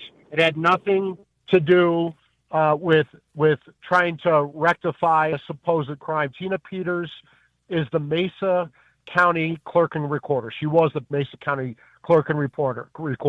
Her job is to manage the elections in Mesa County, Colorado, and she did that. And she had questions about election integrity, and so she gave a trusted advisor access to look at the election results. No election result was changed, no vote was changed, and they came up with these trumped-up charges and put this woman in prison for 9 years at 69 years old, politically persecuting this woman because she dared to question the election. 9 years in jail, former Mesa County clerk. That's the sentence she gets. And this, of course, is the weaponization of the justice system being used against Trump and anybody who was for Trump. Mike Davis, you're always vocal on these things, and I'm glad you're vocal on this because I remember we talked about it briefly on the radio for a while, and then it kind of went away, and I'm glad it's back because it's still an issue. And you're calling on Governor Jared Polis to take some action on this. Tell us more. Yeah, so we have Colorado Attorney General Phil Weiser and Colorado Secretary of State Jenna Griswold, both Democrats, pushing, very happy to put Tina Peters in prison, a 69-year-old woman in prison for 9 years for accessing election data she's allowed to access, right? She didn't fill out the right forms and jump through the right hoops, but she was allowed to access this data. Well, guess what? Jenna Griswold had system-wide passwords online for several days and covered it up, and not a damn thing happens to Jenna Griswold for a much more egregious breach. But they want to go after Tina Peters. They're not going after her because she gave access to the voting machines in Mesa County, where they changed no election results. No vote was changed. They're going after Tina Peters because of her political viewpoints. And regardless of what you think about the charges, regardless of what you think about the conviction, the fact that this judge is dumb enough, this Matthew Barrett, this Mesa County district judge, was dumb enough to say on the record that he's going to treat her so severely, so harshly because of her views on the election, the stolen election, in my mind, that is illegal, unconstitutional, criminal, a violation of Tina Peters' constitutional rights. So I'm working with the Trump 47 Justice Department to try to bring justice to Tina Peters. I'm working with Congresswoman Lauren Boebert in her office to get a letter to the FBI calling for an investigation on this with FBI Director Kash Patel. And in the meantime, I'm calling on Colorado Governor Jared Polis to be a statesman, to show America that he could be above the political fray and commute the sentence of Tina Peters, the 69-year-old sick woman, to time served. Folks, we're on with Mike Davis. He's a heck of an attorney, and he's doing the right thing here. He's founder and president of the Article 3 Project, and he's been at this for a while. I gave you some of accolades, and I'll give you more of them. Mike Davis, what do you expect to come from this? I know you're not going to get into fights you don't think you can win, but my experience with Colorado, it's pretty deeply blue now. It took them a long time to get there, but they're there, and I feel like Jared Polis kind of led that charge 20 years ago with the blueprint, and he seems to be still at it. Do you think that you're going to be able to crack the code, if you will? Well, I would say this. I moved to Colorado 18 years ago when it was still a red state, and you're right.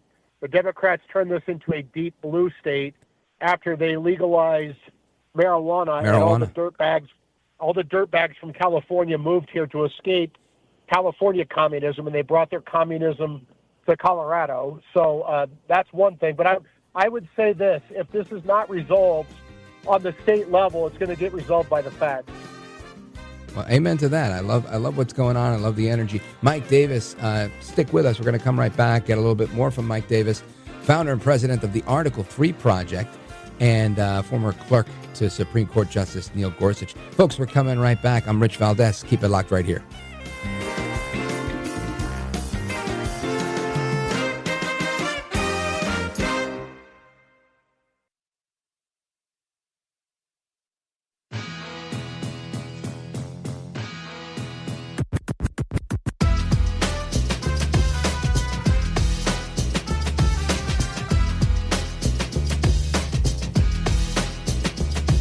Well, thank you, Rich, and thank you for everything. I know you very well, and I listen, but I have a lot of people that listen, and they love your show, and I appreciate it very much. America at Night with Rich Valdez. Am I wrong about anything I just said factually? Your Honor, I think it's incorrect that they couldn't have gone into court as the 5 individual plaintiffs. No, but the point here was that there were plane loads of people. I mean, it's a class action. There were plane loads of people. There were no procedures in place to notify people. Nazis got better treatment under the Alien Enemy Act than has happened here, where the proclamation required the promulgation of regulations, and they had hearing boards before people were removed. That is Judge Patricia Millett. She says that Nazis got better treatment under the Alien Enemies Act. I want to know how accurate this is, because this sounds kind of crazy to me. And for that, we go back to our guest, Mike Davis. Mike Davis was clerk to Supreme Court Justice Gorsuch, as well as the chief counsel for nominations to the United States Senate Judiciary Committee, and Chairman Chuck Grassley. And he's founder and president of the Article 3 Project. Mike Davis, welcome back. What do you make of Judge Millett's comments here? They're laughable. I mean, she's saying that the Nazis got better treatment. FDR executed 6 Nazis, including an American citizen, in the D.C. jail after holding a secret military tribunal in the Justice Department conference room, right? And then Has Trump done that? Trump sending Tren de Aragua terrorists to El Salvador doesn't sound so bad after all. Yeah, exactly. Right. No secret tribunals, no executions. Heck, he hasn't even prosecuted Hillary Clinton.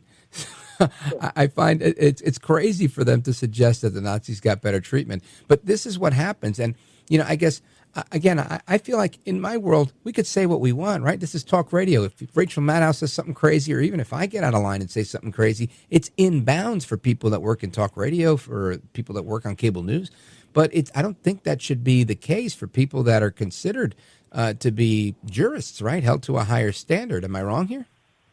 Well, and here's the deal. President Trump campaigned on the fact that he's going to secure our border, and he's going to designate Tren de Aragua as a foreign terrorist organization, and he's going to get these terrorists the hell out of our country. These people who have been kidnapping, raping, torturing, robbing, murdering Americans, including Laken Riley, and President Trump is doing what he promised American voters he would do, and he has that power not only under Article 2 as Commander-in-Chief to repel an invasion, he has that power under the Alien Enemies Act of 1798. And this idea that you could run to a D.C. activist judge, have that judge set up a class action lawsuit on a Saturday, and then tell the president he can't deport these terrorists, he has to turn around planes, and he has to reveal details of this military operation, is asinine. It's unconstitutional, and the president should not follow these orders. These are illegal orders that are gravely dangerous to our country. Now, Mike Davis, what is some of the potential fallout if the president says, I don't want to listen to this lady, these people are crazy? What is the risk here? Because I feel like the job that he was elected to kind of calls for him to make these decisions and gives him this authority. Why is this becoming such a, I don't know, I guess a legal issue? I have never called for the president to ignore a court's order and impeach a federal judge, and I'm calling for both. In this case, you have this D.C. Obama judge, Jeff Boasberg.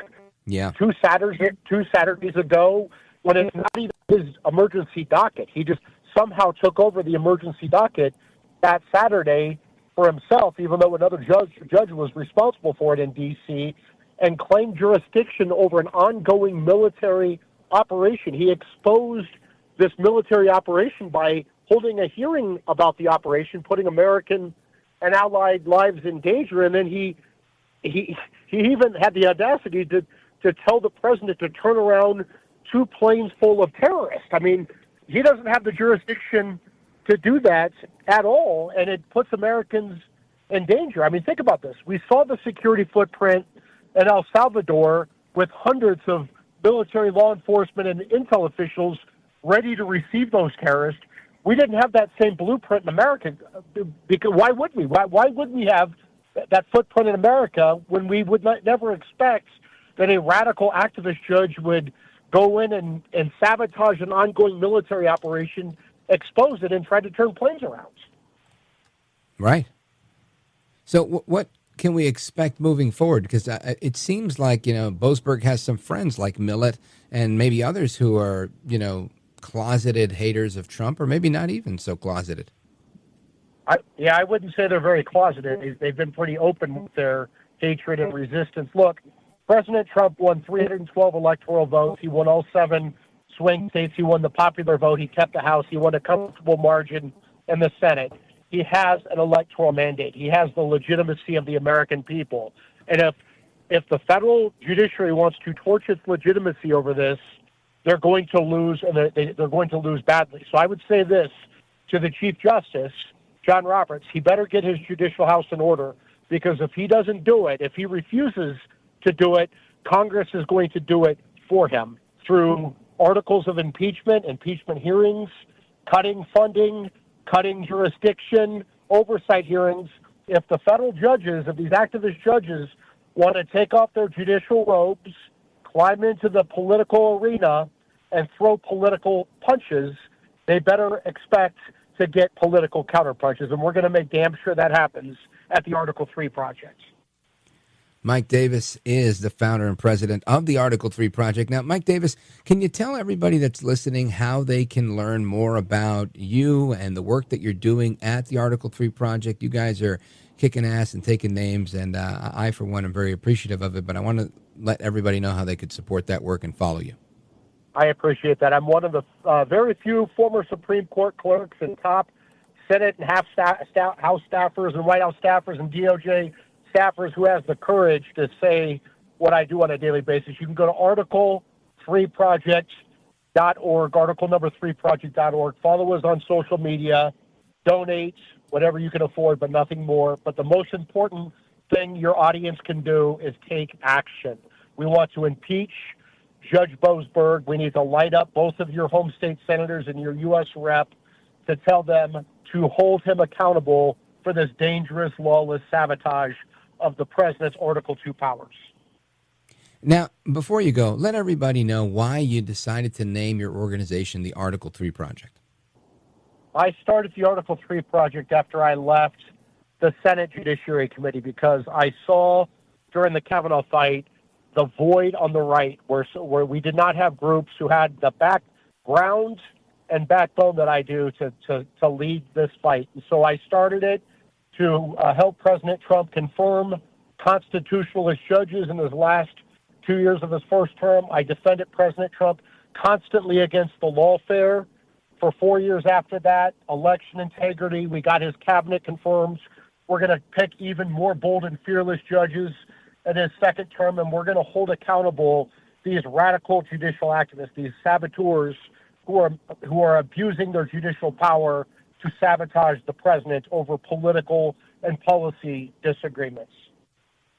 Outstanding. Mike Davis, you're a gentleman, a scholar, and a patriot. Thanks for being here tonight. Thank you. You bet. And amigos, we continue with the rest of your calls and more open phones across America coming up right now. This is America at Night with Rich Valdez. Call now, 833-4-VALDEZ. That's 833-482-5337. 833-4-VALDEZ. That's Valdez with an S.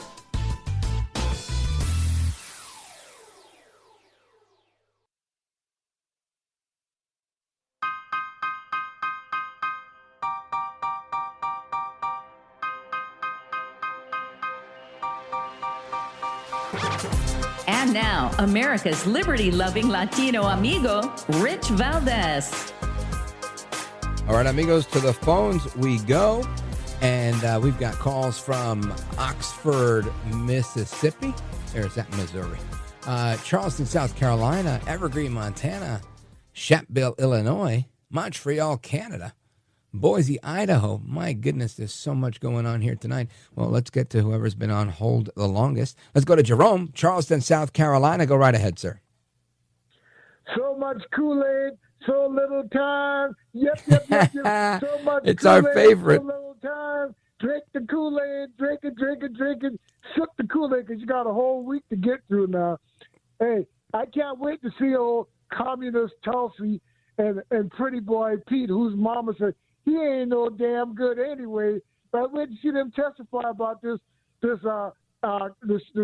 phone call where they're letting the media in on the government secrets on the bombing plans. I can't wait to hear that. Oh, by the way, Trump says that didn't get deportation. He didn't sign that. Well, who signed it, Donald, the orange man? Who signed it? Who signed the document? I didn't sign it. I don't know who signed it. Who signed it? All right, Jerome. Now, let's take this one at a time. So first, you want to talk about Pete Hegseth, and you're saying that he's using Signal and he's texting war plans, and that by accident he requests, or on purpose, he requests the guy from The Atlantic who he doesn't like, who he believes puts out fake news, as I do. He says, this is the guy that we need to invite to our Signal chat so that he can get this information. So again, it's not even leaking the information, right? It's inviting the journalist to the conversation. You think this really happened? Hey, you know what? I used to have a top secret clearance. I served for 8 years dealing with classified information. I know what I'm talking about. He's a moron. Him and that Toffee, two of the biggest bozos on the So hold planet. on. So you're saying because you had a classified top secret clearance, this qualifies you to say that the DNI and the SecDef are morons? How so? Who's more qualified, me or you? Huh? How much you serve with? Well, I think we're equally qualified to call people morons. So far, you kind of sound like one because you're saying because you had top secret clearance that you can call Hegseth a moron. I don't see the correlation, brother. Hey, he's just a pretty boy, man. He don't even know what the F he's doing. He's a bozo. Him and that little dumbbell. All right. Listen, you were on a roll for a while because you were making an argument, but now you're just calling names. Jerome in South Carolina, WTMA. Thank you. Listen, I am. It's going to be tough to convince me. Just the same way it was tough to convince me when they said that Trump said there's good people on both sides, and making it sound as if he was talking about neo-Nazis. As if when he said suckers and losers, right? They said, oh, this happened. No, nobody heard it. There's no video. There's no audio. But so-and-so heard it. And so-and-so talked to so-and-so who heard it. But then a bunch of other people who were there said, never happened. These are the things that the media runs with. Just like that. If this man has this Signal app and he says that Hegseth was texting this and texting that and the other, why doesn't he send out a blurred out screenshot of something that's innocuous, right? Blur out and redact the pertinent, qualified, important information, saying, look at this. This is my proof. But he's not even giving a doctored piece of proof because the whole thing's fake and phony and fraud. In fact, he goes on to say, I heard him saying it on CNN. He says that, no, I saw this, but I can't really report on it because, I felt like that would be giving a bad, it would put the troops in bad shape. And I would say it, in fact, would be providing aid and comfort to someone that maybe we're not at war with, but that we are literally attacking in a military way. And that sounds like treason to me, Mr. Goldberg. So I would tread lightly if I were Goldberg. But hey, he knows what he's doing. This is he's using free speech, right? He's going to hide behind free speech. He's going to make up whatever lies he wants because he's done this before. Anyway, thank you for your call, Jerome. We continue. Let's see. Let's go to Terry, Shatville, Illinois, WLS. Go for it. Strawville, Illinois. All right, whatever. Thank you for taking my call, Mr. Valdez. Yes, sir. My topic will have two sides to the coin, too. The first side is that I listen to WLS AM 890 every day, all day long, all night long, because it's nothing but conservative talk show radio hosts. And I would say they're all Republicans. And even at night with Hurley and McNamara all night long, I can listen to conservative talk show radio hosts. I love the station. But on the flip side of that coin, every time they have a news break, they play ABC News. I have to listen to the narrative of the left all the time, every time they have a news break from ABC News. And my question it sounds like it gives you some balance, right? You get to hear what the left is saying, you get to hear what people in the center and the right are saying, so you get kind of both sides. Right, I'm capable of balancing it, but there are many people out there that'll listen to that stuff that aren't. And my question to you is, since you know all these other radio talk show hosts, if you could all band together and have some kind of leverage, you could put on this radio station to get them to go to a conservative news outlet. Well, here's the thing. Number one, I wouldn't do that because I want you to hear CNN in the news break so that you could laugh at it, and then I could come back and say, "Did you hear what they just said? They're out of their minds." Because you can't stop people from hearing things you don't like. That's what free speech is all about. Number one. Number two is the power does not lie with the host, right? So if me and 5 other guys or 8 other guys or 9 other guys that make up your lineup at the radio station get together, that's 9 people. But guess what? WLS is a powerhouse that goes into like 3 or 4 different states. So maybe even into parts of Canada. So the power is with the people where it always has been. If the people don't like what they're hearing, they will call the radio station and say, "Hey, look, I don't like this and I want to see a change," because it's the people that we do radio for, right? I don't do radio for myself. I do it for the people. The show is yours. It's my show, but it's for you. Without you, I have no show. I'm talking to myself. So ultimately, my advice to you, Terry, is if you want to see any type of change or at least provide feedback, start to develop a relationship with the wonderful program director at WLS. Let them know, "Hey, look, I love the station. I love the programming. I love the lineup. I love Rich Valdez at night." And, where I think we could use some improvement. And you'll probably find out if you get into the business side of this, that there's not a lot of people that offer radio news. So if they're picking it up from ABC, that's where they're getting it from.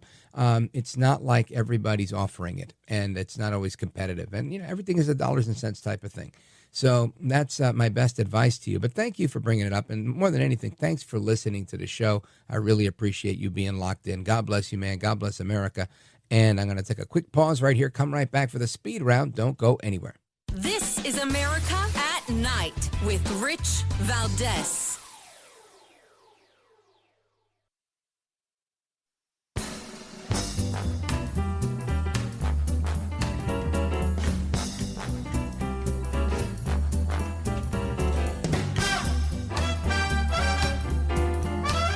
Let's go back to the phones. Adam calling us from Danville, Illinois, WLS. Go for it quickly. Speed round. Yes, sir. I'm 73. Been investing in the stock market with $2,000 starting in the year 2000. Luckily, there were people who could give you advice, stockbrokers. Currently, money advisors today, they do not want to talk to you unless you have $400,000 to $500,000. So we need something. Well, you know what, Adam? 2000 was 25 years ago. 25 years ago, I definitely was not investing in the stock market unless it was through my 401k. And I can tell you this, I have never spoken with an investment advisor. I've got a couple of those online accounts. There's Robinhood, there's Coinbase, there's one called Acorns, which I've not used. But I hear it's a great way for people to get started. And these apps are pretty good. They have a lot of cool stuff that kind of tells you what's trending, what's what. You can do a lot of research on your own. And that's the best advice I've got for you. You've probably done better than I have on the market, but I'm not paying anybody. So other than the app. Thanks, brother. And let me see. Tony in Montreal, you're right. They're hateful. Frank in Evergreen, WWE, come on, that's entertainment. Joe in Oxford, I'm sorry, call us back, but I don't think we're on we're thin ice. I think we're doing pretty good. Anyway, folks, hasta la próxima. Paul in Boise, call me tomorrow. I'm Rich Valdez.